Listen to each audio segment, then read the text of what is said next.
Assalamualaikum warahmatullahi wabarakatuh. Selamat pagi Bu dosen pengamu mata kuliah pembelajaran mikro dan teman-teman semuanya. Selamat pagi.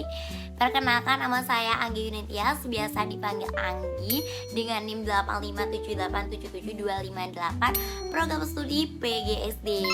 Pada kesempatan kali ini saya akan melakukan simulasi keterampilan dasar mengajar yang berfokus pada 3 poin penting. Yang pertama ada di membuka pembelajaran, yang kedua ada di membimbing diskusi kelompok kecil, yang ketiga ada di keterampilan menutup pembelajaran.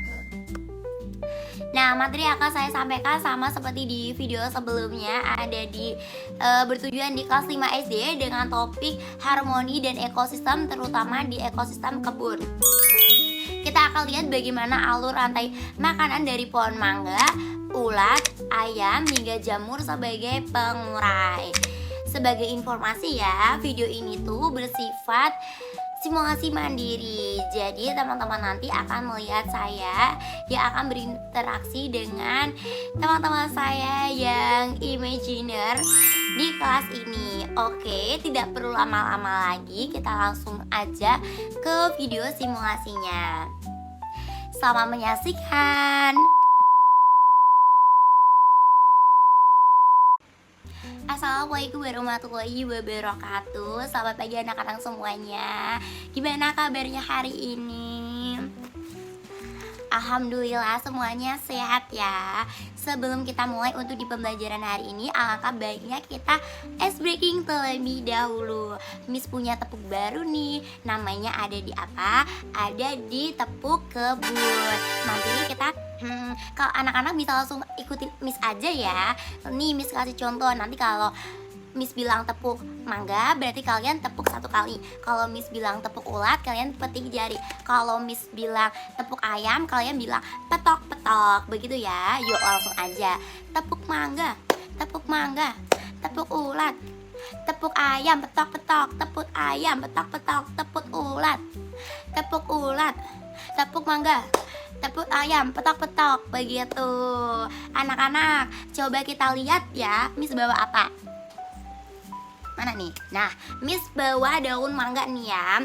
Kenapa ya daun mangga bisa lubang-lubang ya?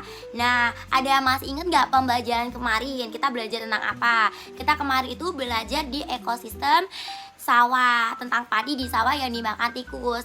Nah, hari ini kita akan menyelidiki siapa tamu yang makan daun mangga ini di ekosistem kebun dan bagaimana mereka semuanya saling berenergi, berbagi energi, begitu ya.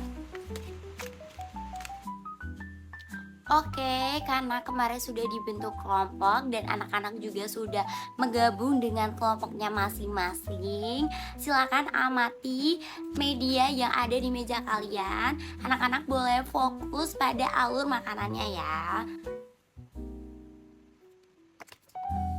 Betul sekali. Nah, kalau ulatnya itu dimakan sama ayam, ayam ini disebut dengan apa ya di dalam rantai makanannya? Nah, itulah hebatnya alam. Coba diskusikan lagi kepada kelompok kalian, apa yang terjadi kalau ayamnya ini tuh sudah tua lalu mati, apa yang akan terjadi terhadap bangkai ayam supaya tanah di bawah pohon mangga tetap kaya akan nutrisi. Itu kan ada gambar jamur ya. Kira-kira apa ya tugasnya jamur? Apa dia berpengaruh dengan bangkai ayam tadi? Tepat, silakan ya ditulis di lembar kerja kelompok kalian. Pastikan semua anggota kelompok itu berbagi pendapat. Baik, Miss beri waktu ya untuk kalian mengerjakan tugas kalian. Miss harap untuk di anggota kelompok memberi pendapat masing-masing ya. Waktunya sudah habis, mari kita tinjau bersama untuk di urutannya tadi. Jadi untuk di urutannya tadi itu ada di pohon mangga, ulat, ayam, dan ada juga jamur. Kalau untuk di pohon mangga, dia ini adalah produsen karena dia itu memasak sendiri. Sedangkan di ulat dia ini adalah apa?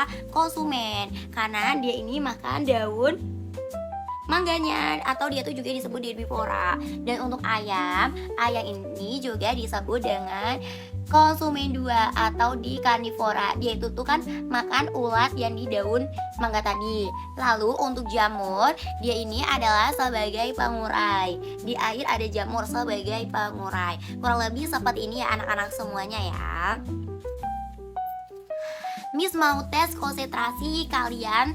Nah, kalian kan sudah paham ya, tadi sudah mengajarkan media yang Miss kasih juga. Kalau ulatnya yang di pohon tadi tiba-tiba semuanya hilang karena disebut peptisida, apa yang akan terjadi pada ayamnya?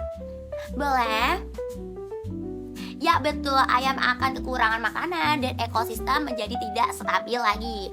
Untuk ditugas di rumah, Miss kasih yang simpel-simpel aja. Anak-anak cukup amati kebun di rumah kalian masing-masing, di sekitar rumah kalian masing-masing. Cari satu contoh rantai makanan singkat dan tulis di buku tugas. Besok kita presentasikan kecil-kecilan. Oke, mari kita tutup pembelajaran hari ini dengan mengucap syukur dan harmoni alam ciptaannya. Terima kasih anak-anak semuanya, anak-anak hebat untuk di hari ini. Wassalamualaikum warahmatullahi wabarakatuh. Sampai jumpa.